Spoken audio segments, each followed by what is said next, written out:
Special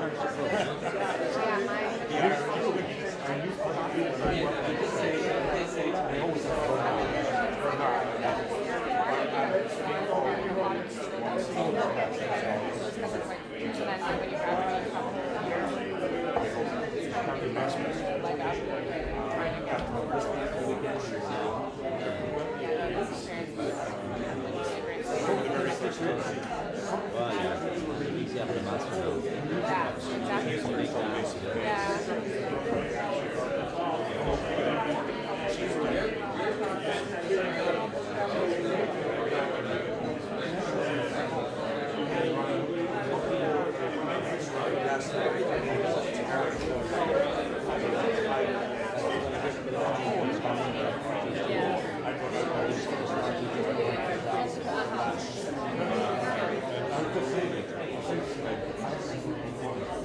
Actually, walking because there is a but I looked at the work screen and it said it's going to be 25 minutes. I was walking, but my numbers on my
all the houses that have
college remains.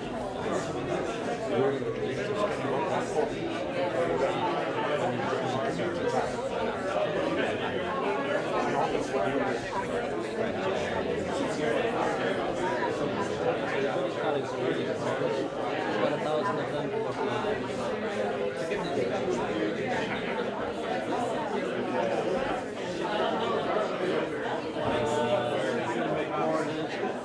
There might be much a gap between the recording and the mansion. Really can't pick it up. I see that there is some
Good morning, everyone.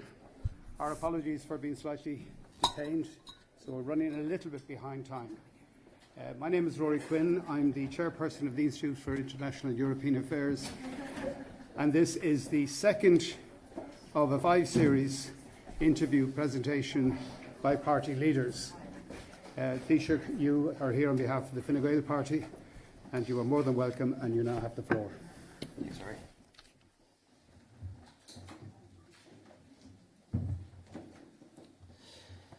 Thank you very much, and good morning, everyone. And thank you for the opportunity to speak to you on this historic day. 16 years ago in Dublin, we had a day of welcomes as we marked the formal accession of 10 new countries into the European Union under the Irish presidency. That day, 75 million people became EU citizens, and it was a transformative moment for our union and our continent. Back then, we would never have foreseen the day that one of our member states would leave us. However, that day has arrived, and it is today. We gather to discuss Ireland and the European Union after Brexit, knowing, of course, that Brexit is still not done.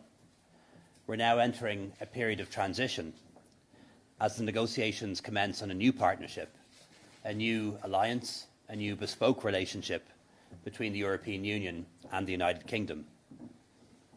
When I met with Michel Barnier on Monday, we were united in our belief that we will begin this new phase in a positive spirit, determined to secure the best outcome for Ireland and for the European Union and our future. So tonight, when the clock strikes 11 p.m, the United Kingdom will leave the European Union. We'll say goodbye to an old friend embarking on adventure, their own tryst with destiny. We do hope it works out for them, but if it does not, there will always be a seat for the United Kingdom at the European table. As for us, I'm ambitious about the future EU-UK relationship, but I also think we need to be realistic about the dangers. We need to start this new relationship between the EU and the UK on a firm and honest footing, and that means a level playing field. This is very much in Ireland's interests, as well as that of the Union as a whole. So what does a level playing field mean? It means common minimum standards on workers' rights, health and safety, the environment, animal welfare, crucially state aids, as well as product and food standards, and has been the European norm, minimum standards that rise over time, not fall. I think this morning is an opportunity for all of us to remember what Europe stands for and where we go from here. The idea of Europe has always been inspired by a spirit of optimism and a belief in a better future. Europe allowed us here in Ireland to take our place among the nations of the world. So today is bittersweet for all of us who believe in the idea of a united Europe. Our sadness, however, is tempered by what we have seen over the past 3 years. And although the European Union has been tested in the past decade by the rise of populism, the financial crisis and Brexit, it did not break. And in fact, in my view, has come through stronger and more united than ever. Today, we're particularly grateful to the European member states for their solidarity and support during the recent Brexit negotiations.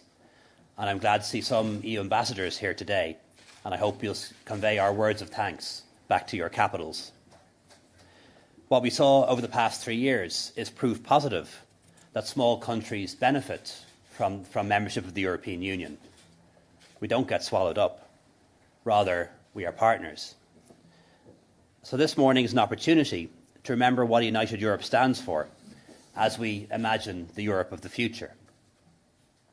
The ideals of European unity, freedom, peace and solidarity, are perhaps best expressed in the words of Schiller, put to music by Beethoven, proclaiming our shared values and our unity in diversity. They suggest that the abiding friendship can transcend human frailties and weaknesses and help us to achieve something much greater. I'm struck by the fact that over the past few years, we've seen again the power of an abiding friendship in action. A friendship that brought peace, reconciliation and prosperity to Europe, and has helped to protect peace here in Ireland as we went through this first difficult phase of Brexit. The UK leaving is not a cause of celebration for us. There will be no issuing of commemorative coins for this event. But we do celebrate the solidarity that has been shown by our EU partners, and we say thank you to our fellow Europeans. Over the past 2.5 years, I've travelled across Europe, meeting fellow heads of state and government to discuss Brexit and the challenges it has brought to the island of Ireland. I think I've been in every Prime Minister's office at this stage, and if I haven't been in theirs, they've been in mine.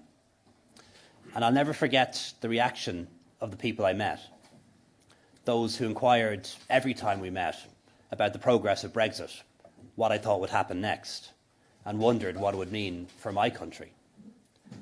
Those who worried about peace on the island of Ireland, those who came here to visit the border area, and the kindness of those who shared our concern and wished us well. And I have to say, I was humbled by their generosity of spirit and the evidence in every European city of how international interests had replaced narrow national ones. So today we say thank you to the European leaders in our member states and also to the EU institutions, the Parliament, the Council and the Commission, who made Irish concerns their own and stood with us to achieve a deal that protects the hard-earned peace on the island of Ireland. We say thank you to the people of Europe who understood our fears and took our hopes and concerns into their own hearts. European unity started as an idea. It became a dream and then became a reality. The solidarity and abiding friendship we've received over the past 3 years is further proof that that European dream is durable. It can withstand whatever is thrown at it, and it is strengthened by coming through trials together. And with the ongoing rise of populism and nationalism in many European countries, there will be more trials in the future, I believe. As Taoiseach, I've seen the strength and unity of the European Union and how much we can achieve when all member states, all 27 of us, think together, work together and have common objectives and goals. When Europe acts as one, it is a truly powerful force for good in the world. United we stand, but divided we achieve little. So the next step is to negotiate a future relationship, including a free trade agreement between the European Union, including Ireland, and the UK, one that protects jobs, businesses, rural and coastal communities, and our economies generally. The UK would like to see a trade deal this year, and I believe that is possible, particularly if the new trade deal brings about arrangements that are very similar to the current ones. It will be difficult, though. But in the withdrawal agreement, there is an option that the Joint Committee can agree an extension if needs be. Now, I know the British government has ruled that out, but it is still there in the withdrawal agreement should the British government and the EU come together in the Joint Committee and decide that an extension is needed. On our side, we know it's going to be a pretty rocky couple of months. The European Council at the end of March is going to be crucial in that regard, and we need to get down to business very quickly, trying to get the trade deal which is essential for the Irish economy, and of course for Britain's. We want free trade with the UK, with no tariffs, no taxes, no quotas, and as little bureaucracy and as few checks as possible. But no matter what happens, there will be some bureaucracy and there will be checks, because things cannot be as they were before. I'm adamant that our future partnership with the UK must go beyond trade. It needs to cover a broad range of issues, including fisheries, for example, security, our universities, cooperation on research and economics generally. I'm confident that we can get a good deal. And the good news is that I don't think the two parties are actually that far apart, further apart in rhetoric than in substance. The EU on the one hand and Britain on the other broadly agree that we want there to be no quotas, no tariffs, no taxes, and the minimum amount of bureaucracy and checks possible. And that's really important in Ireland for our exporters, our businesses, our agri-food sector, our rural economy, our coastal communities, and the 200,000 people in all parts of Ireland whose jobs depend on trade with the UK. However, we have to be realistic about the dangers as well. A failure to secure a trade deal would be a major threat and an existential threat to our economy in 2021. So we do need that deal. The whole idea of a level playing field is important because there's a genuine concern across the European Union that part of the motivation behind Brexit, or at least for some people who are behind Brexit, was for the UK to undercut us or outbid us in terms of state aids, environmental standards, labour standards, product standards, food standards, and all of those things. When I met with Prime Minister Johnson in Belfast recently, he reassured me that this was not the case, that was not the kind of United Kingdom that he wanted to lead as Prime Minister. But we need that written down in law so that there aren't misunderstandings in future. And we need a mechanism to adjudicate disputes and enforce those adjudications. Today, I think, is also an opportunity to reflect, to think a little bit beyond Brexit, and to think about the future of our European Union. Past generations, I believe, knew instinctively that a united Europe was a good idea. They knew it could bring an end to centuries of war in our continent, that it provided a pathway for peace, democracy and the rule of law, for free markets and prosperity after the horrors of World War II. Particularly those who lived on continental Europe said no more war, and the European Union allowed France and Germany and other states to put aside generations of conflict in favour of cooperation. And for those who lived behind the Iron Curtain in Central and Eastern Europe, the European Union was always the light, the hope, the possibility that communism could be defeated and democracy, the rule of law and the social market economy brought to their countries too. But for younger people, those younger than me, the horrors of World War and the evils of fascism and communism are not in their memory. So to make sure that the next generation continues to hold to that belief in European unity, we need to make sure that Europe has a new project, a new raison d'etre for the future. And I believe that can be by dealing with those challenges that can only be overcome by collective multilateral action. Climate action is first among those, but others include things like security, for example, and the regulation and taxation of large companies, many of which are now larger and more powerful than nation states. In my conversations with President von der Leyen, I've commended her on the leadership she's shown when it comes to the European Green Deal, and assured her that she will have a friend and ally in Ireland in driving that forward. I believe that the European Green Deal isn't just a good environmental policy, it's also a really good economic policy as well. And we should strive as a European Union to be among the first to adopt new technologies, and more importantly, to be the people who invent them. It has the potential to unlock a new wave of investment, innovation, and entrepreneurship to provide the economic opportunity of tomorrow. We face global crises and will be judged in the future by the decisions that we take today. And I endorse the objective of a climate-neutral EU by 2050. And we must now ensure that the new EU budget and the work of the European Investment Bank and other bodies is directed towards achieving that goal. This action will help create an opportunity for green growth, new jobs, new businesses, and a cleaner, more biodiverse environment. The transition to a climate-neutral Europe will require significant public and private investment. And we're supportive of the plan by the European Investment Bank to invest €1 trillion in climate action and sustainability between 2021 and 2030. There will also need to be a just transition mechanism to assist the regions and industries most affected, regions like our own Midlands, which will be affected as we move out of peat harvesting and burning peat for energy, places like West Clare, but also individuals in particular roles. And while jobs may become redundant as a consequence of climate action, people should never become redundant. We must ensure that they have good severance packages and the opportunity for retraining and new jobs and better jobs in the new economy. Over the coming weeks and months, we'll also have to agree a new EU budget for the next 7 years, the MFF. As a country, we want to see long-established, well-functioning and successful policies, such as the Common Agricultural Policy, CAP, Cohesion, Horizon, Interreg and Erasmus Plus to be funded well. We also recognise the need for investment in meeting newer challenges, such as migration, security and, of course, climate action. And we want to make sure that there's a dedicated funding stream within the European Green Deal for farmers to encourage them and pay them to do the right thing by our environment. We all know that Europe can and does make a difference. For example, we have an agreement already on a special allocation for a Peace Plus programme worth about €100 million for Northern Ireland and the border counties.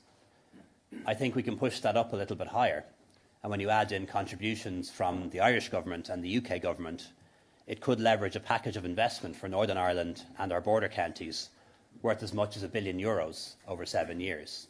And that would be a considerable boost, I think, to Northern Ireland and to the border. So what have we learned from the first phase of Brexit?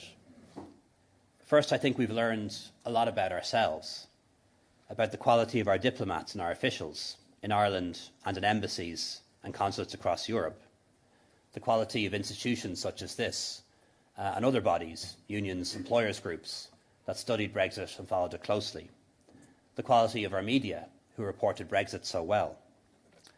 We've also learned about the value of having the right team, and I hope you'll join with me in paying tribute to the work of the Taoiseach, Simon Coveney, and Minister McEntee, who's here as well.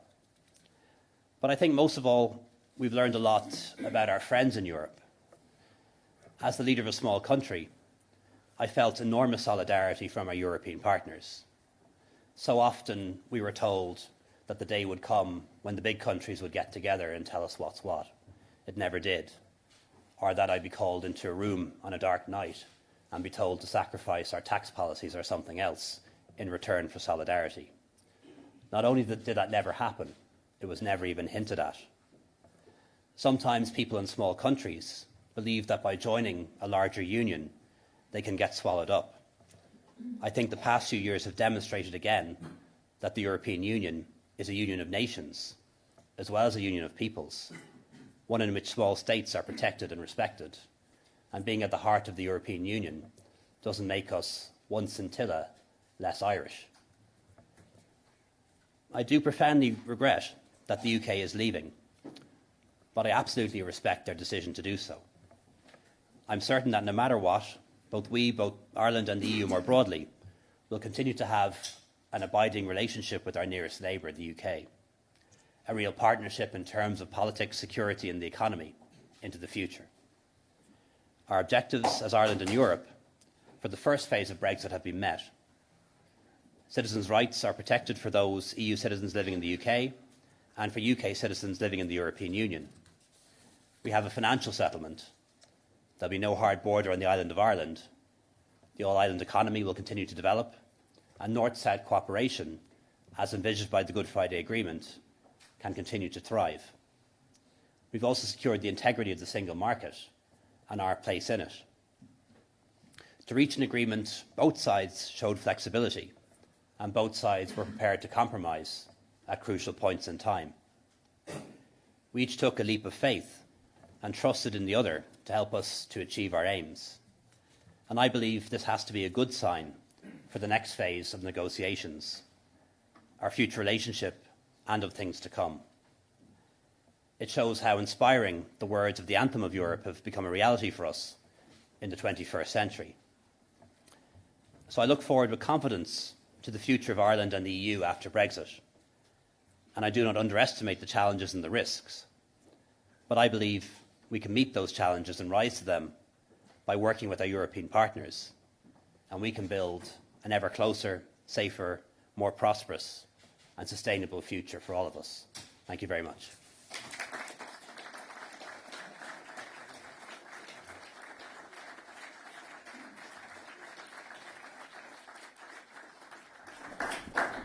Thank you very much, Taoiseach. I'm now going to open these proceedings to the floor, and I'll take person there, name. Ronan Tynan, a filmmaker and member of the Institute. Taoiseach, I just want to ask you about promoting European values and human rights, which you spoke very eloquently about there. Yesterday, standing in the same position that you are now, I asked Micheál Martin, would he allow his Minister for Foreign Affairs to go to Russia, as Minister Coveney did, and smiling talk about increasing trade with Russia, when, as you're well aware, the EU has sanctioned Russia over the annexation of Crimea, the invasion of the Ukraine, and those sanctions were strengthened, as you're aware, when the Russians shot down MH17, a Malaysian passenger airliner, in which 300 people were killed. But Taoiseach, at that time, which is the reason that I was really upset about that... Ronan, I think you're coming to a question. Oh, yeah, question. The question is, Taoiseach, at that time, Taoiseach, the Russians were bombing hospitals in Syria. And the Minister could not have been unaware of that fact. And I would put it to you, as a medical doctor, do you have any words of support and solidarity with medical doctors being bombed in Syria, doing the job you did? And I would put it to you as well, would you not feel a deep sense of betrayal if you had seen Minister Minister Coveney smiling with Lavrov at a time when they are watching their colleagues being murdered and wounded, doing those life-saving jobs that they have in the most dangerous place on earth? Thank you. Thanks very much. I think you started your question by talking about European values, and I think sometimes people misinterpret the term European values or European way of life, seeing it as some sort of superior thing or almost European nationalist concept. It's not really. Like for me, the European continent is different from other parts of the world, and we do have distinct European values. We have the European social market economy. That's not the way America works. America is an unbridled free market economy. China has a form of state capitalism. We're a continent that believes in equality between men and women, not the norm in most of the world. A continent that believes that democracy and the rule of law are the norm, and that is not the case in much of the world, including Russia, which doesn't subscribe to European values in my view. It's not a social market economy. It doesn't respect equality, not least for people who are LGBT. It is not a functioning democracy and doesn't abide by the rule of law. And for those reasons, we have to be unafraid in challenging countries like Russia, some of the countries in the Middle East, in other parts of the world that don't ascribe to these values. But I don't believe in a policy of boycott. We have sanctions on Russia, sanctions that we've renewed, and I supported renewing them. But I don't believe a policy of boycott would work. And that means engagement. So yes, we will engage with Russia into the future, but not for a second does that mean us turning a blind eye or failing to raise with them our objections to what's happening in Ukraine, what's happening in Syria, or the violation of human rights within that country itself. Thank you. Question over there. Possibly you don't need my one. Blair Horn, member of the Institute. Thanks very much, Taoiseach, for your presentation. Just on the level playing field conditions, I mean, some of the speculation has been that in areas like state aid and environmental policy, it might be dynamic alignment rather than non-regression. And I'm just wondering, in the overall scheme, including in terms of social and employment policy, is the Irish position that it should be dynamic employment on all the level playing field conditions, or what areas are you possibly talking about non-regression? Just the Irish position, just particularly incident dynamic alignment on social and employment policy as well as the other areas. Yeah, like the Irish position will be that what we want is dynamic alignment rather than non-regression. I think the UK would agree to non-regression rather than non-aggression, but non-regression. And you know, something Prime Minister Johnson says to me, and you know, it's absolutely a fair comment. He says, you know, do you really think that a wealthy, prosperous Western European country like the UK is going to have lower wages than, say, Bulgaria or Romania? And you know, of course they're not. So it's not so much a concern around regression that we would have in that area, but it is that over time that we could become disaligned because European standards tend to rise. You know, if you look at one of the best things the European Union has achieved, instead of race to the bottom unfair competition among member states that gets corrected for through tariffs and barriers, we've set a common set of minimum standards in lots of areas, but they're rising standards. And you know, the Gothenburg Pact and the European social policy, all these things, social chapter, are all part of that. And by agreeing a set of common standards, they can rise. And there is a risk that the UK may depart from that. So it doesn't have to be absolute, but my overall idea of a level playing field would be one of common minimum standards that continue to rise.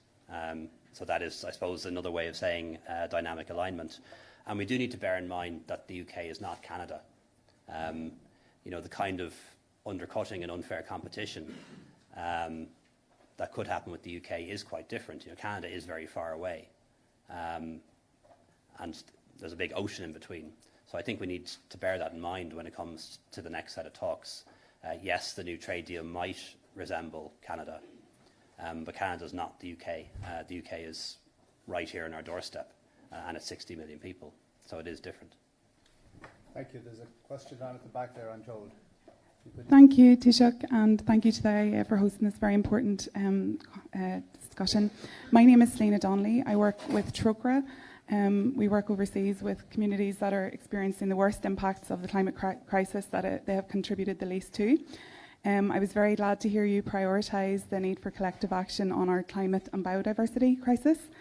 My question is, if re-elected, will you ensure that Ireland immediately joins the group of EU member states that are calling for an increase in the EU's 2030 climate targets to at least 55%, aiming for 65% reductions in line with the latest findings of the Intergovernmental Panel on Climate Change, and deliver an 8% a year annual reduction in emissions in the lifetime of the next government? Thank you.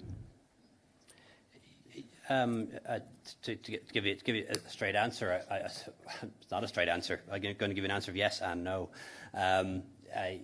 Yes, we're absolutely part of the group of European countries that wants to show more ambition on climate action.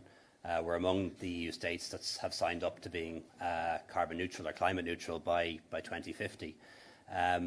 In our own climate action plan, we're predicting or planning for a reduction in our own emissions of somewhere between 2 and 3% a year. And we set out in the climate action plan how we believe that can be achieved. Now that is being challenged. The main opposition party is saying to us that our targets are not realistic, particularly when it comes to electric vehicles. Now I don't agree with that. I think it is possible to get to 1 million electric vehicles by 2030. I've seen how quickly new technologies like smartphones get adapted. It's not a straight line curve. It goes like this, Almost nobody has one, and everyone does. Take WhatsApp, for example. I'd say every family in Ireland has a WhatsApp group at this stage. Every second one does. Almost nobody did a few years ago. But the point I'm getting to is we've set a target of reducing our emissions by 2 to 3% a year, which would be enough to honour our obligations under the Paris Accords. And we just about know how we're going to do that. And people are critical of how we think we can do it. They're actually saying that when you break down that 2 or 3% to actual things like the number of electrical vehicles, that we're being over-ambitious. So how could I commit to 7 or 8% without knowing? We just about know how to do 2 or 3. How can you commit to 7 or 8 until you actually have some good idea as to how you'd actually achieve that? And 8% a year over the period of a government, assuming it goes full term, is a 40% reduction in emissions. I think it would be absolutely desirable and right to aim for that and achieve it. But before you could commit to that in law or in a genuine, meaningful way, you'd have to be able to show how you do it. And you'd have to understand what the impact would be on people's livelihoods and on their jobs and on poverty.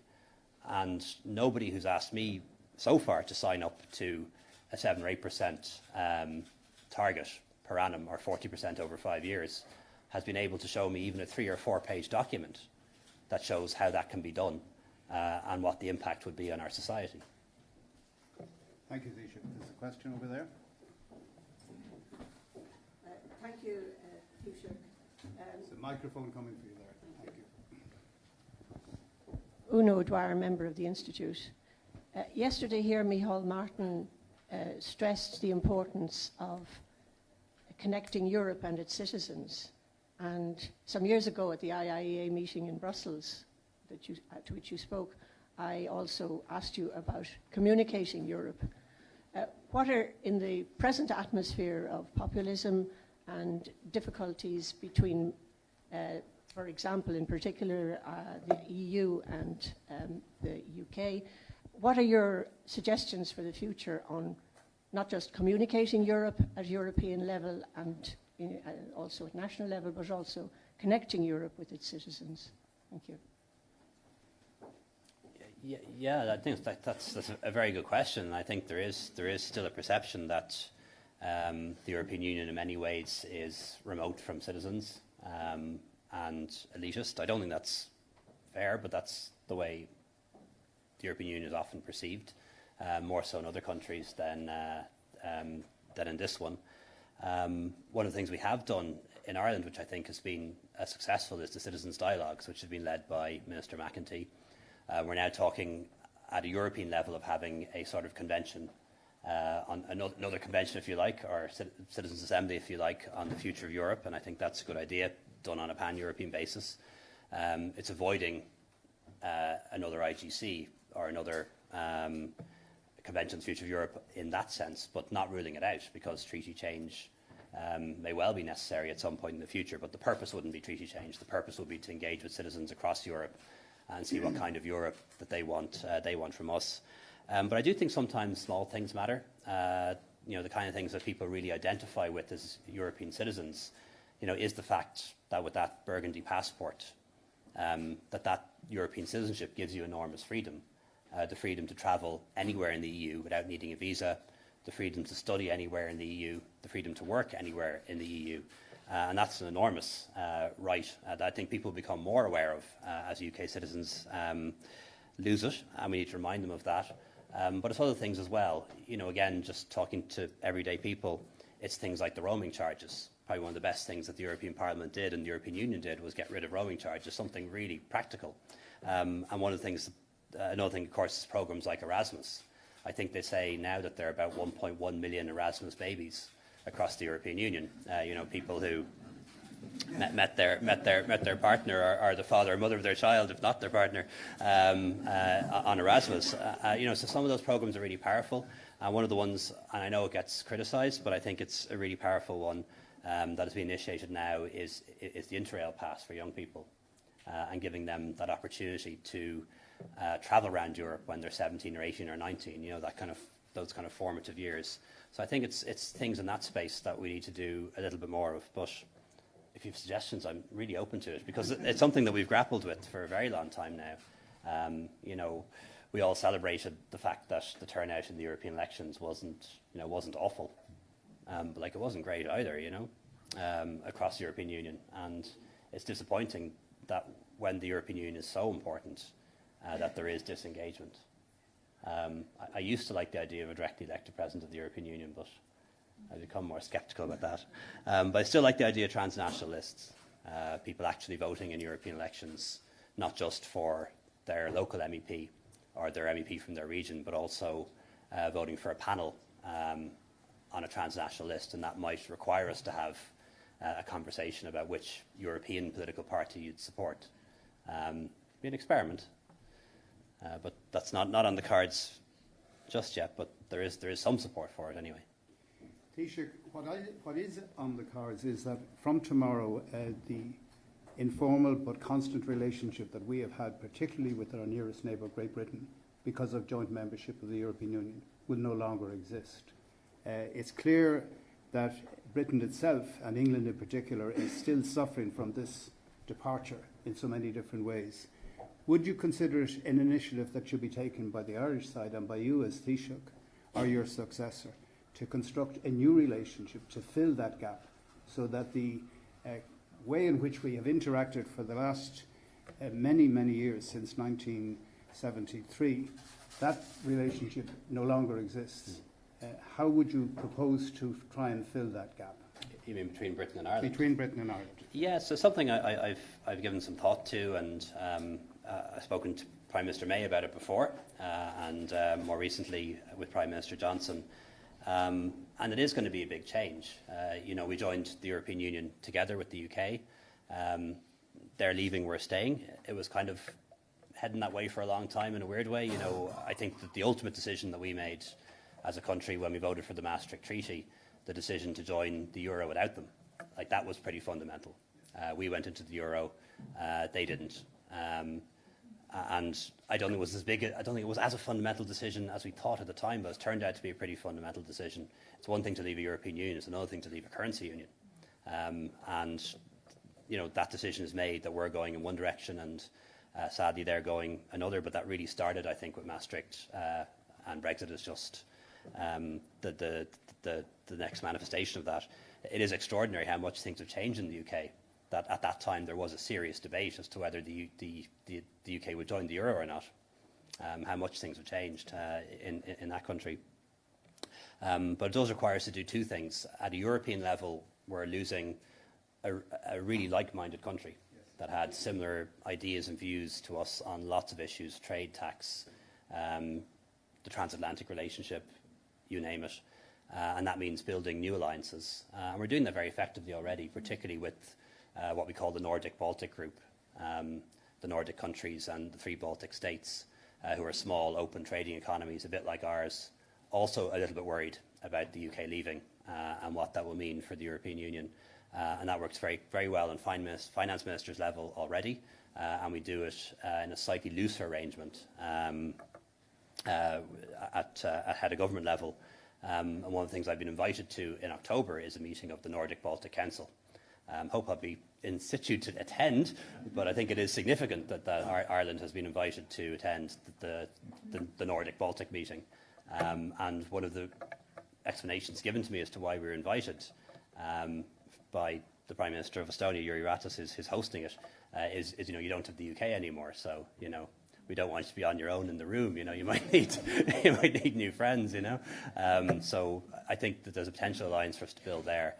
But there are other alliances too that are important, particularly with France, around our nearest neighbour now in the European Union as of tonight, particularly around agriculture and other issues where we're very aligned, and also a lot of the Mediterranean countries. So there are lots of alliances we can build up. It's going to take a lot of work. We will need to expand our diplomatic presence in all of those countries. But I'm not answering your question. Your question is about Ireland and Britain. So to answer your question, we've had some discussions about this already. And I think what we can do and should do is to use the institutions of the Good Friday Agreement, which were really prophetic in so many ways. So one of the first things I reread when I became Taoiseach was the Good Friday Agreement. And it's a visionary document. It doesn't read like an international treaty at all. It's an extraordinary to read it. And it, of course, talks about what they talked about at the time as the totality of relationships, not just power sharing in Northern Ireland and North-South cooperation, but also cooperation in the East-West context. And there's the 2 institutions there, the British-Irish Council, which involves Scotland and Wales and Channel Islands and Isle of Man, but also the BIIGC, the British-Irish Intergovernmental Conference, which has been underused in the past. And Boris Johnson talks about beefing that up. And I think that's the right approach too, that we use that institution that already exists in the Good Friday Agreement and strengthen it and use it as the pivot around which we can strengthen relations between Ireland and Britain. Perhaps, meeting in a planned way, maybe every 6 months. Maybe one thing I've suggested is that every year we should have almost like a joint cabinet meeting between the British cabinet and the Irish cabinet. The French and Germans have been doing this for ages. We could do something like that, and that will help to cement the relationship. The other thing is expanding our own presence in the UK, which has happened already. We've reopened the consulate in Cardiff, which had been closed during the crash, and we're going to open one in the north of England. Haven't decided yet whether it'll be Liverpool or Manchester, but again, strengthening that relationship too. Taoiseach, you've been very generous with your time, and I know you have a busy schedule, but there is one more question that is being put, I gather, from the floor. Do we have a question? If you could indicate your name. Chevelle Toner, thanks Taoiseach for coming. You talk about the importance of the Erasmus programme and how it is important for Irish students to go abroad, but it also is important for students from Europe to come to Ireland. But with increasing costs for that, with rents being atrocious at the moment, travel expenses for students, just everything, Susie, not increasing, how do you plan to attract these students with our institutions becoming more overcrowded and receiving less funding? Yeah, well, we are actually attracting a lot of international students to Ireland. I don't know the exact figures, but there's been a substantial increase in the number of international students coming to Ireland, not all from the European Union by any means. I think one of the pluses, one of the silver linings, if you like, from Brexit is that more Irish students might choose to do their Erasmus year not in the UK.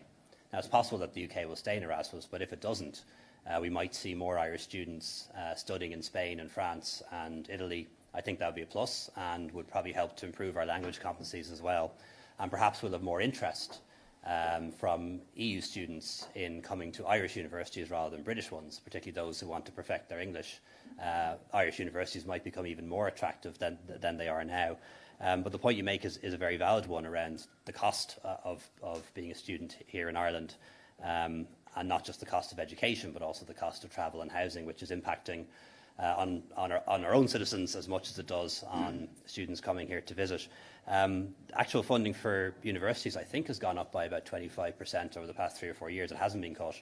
I know the number of students has gone up as well, but I often hear that said, that funding for higher level has been cut. It hasn't. It's gone up about 25%, I think, in the last couple of years. And we also have 300 million set aside from the surplus in the National Training Fund for that, and that's there to be deployed. In our own manifesto, we have committed to increasing the thresholds for SUSI so that more people will qualify for the student grant. We're also proposing that there should be no increase in the student registration fee over the course of the next 5 years, which I hope would give some reassurance to people around costs. And as well as that, I think when it comes to accommodation, what we really need is to support our universities to build a lot more on-site accommodation. There's a huge amount of student accommodation being built in all our cities. It's cropping up everywhere. It's very welcome that we have it because it is freeing up housing and rental properties for others. But it's also generally very expensive, and most of the people in it are international students who must be relatively well off because they're able to afford it.